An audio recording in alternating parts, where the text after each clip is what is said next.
এবাৰ বেয়া কাম কৰিছো স্যাৰ মাত্ৰ 1 মিনিটৰ বাবে বেয়া কাম কৰছ নাকি হয় 1 মিনিট স্যাৰ 1 মিনিট কৰছ এইবাৰ ক্ষমা কৰি দিব ভৱিষ্যতে আৰু নকৰো অনৈতিক কাম কৰি কাণত ধৰি উঠা বহা কৰিলে বাকী জীৱনত মই এইগিলা কাম নকৰো পৰকীয়া প্ৰেম কৰি ধৰা পৰিল নিশা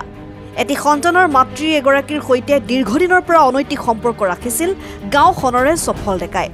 নিশা হলে প্ৰেমত বলিয়া হৈ দুয়োজনে কৰে অনৈতিক কাম দিন বেয়া আছিল কিন্তু বুধবাৰে নিশা বিছনাতে হাতলতে ধৰিলে স্থানীয় ৰাইজে ইয়াৰ পিছতে কাণত ধৰি আঁঠুৰ কাঢ়ি ক'লে ভৱিষ্যতে আৰু এনেকুৱা কাম নকৰো বুলি আমাৰ তো দিনৰ চিনাকি মই আহিছিলো কি হল কাৰণে লগ কৰিবলৈ লক কৰে গেলে এটা কি কৰছ বেয়া কাম কৰছ নাকি হয়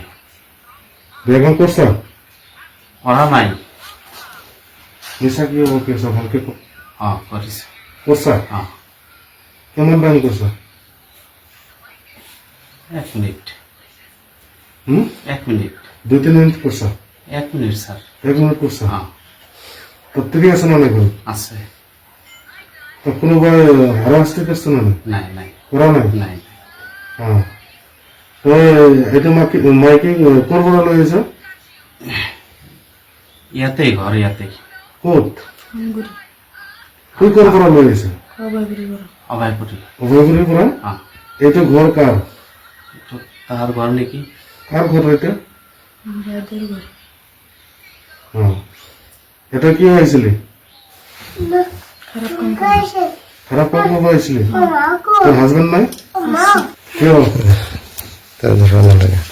তো বাকি জীবনত বাকী জীৱনত মই এগুলা কাম এইগিলা কাম নকৰো নকৰো সুস্থভাবে সুস্থভাৱে জীবন যাপন কৰিম জীৱন যাপন কৰিম তো বাকি জীবনত এগুলা বেয়া কাম নকৰো হাজবেন্ড আছে হাজবেন্ড লৈ ভালকে সংসাৰ কৰি খাম news desk report and 24 Assam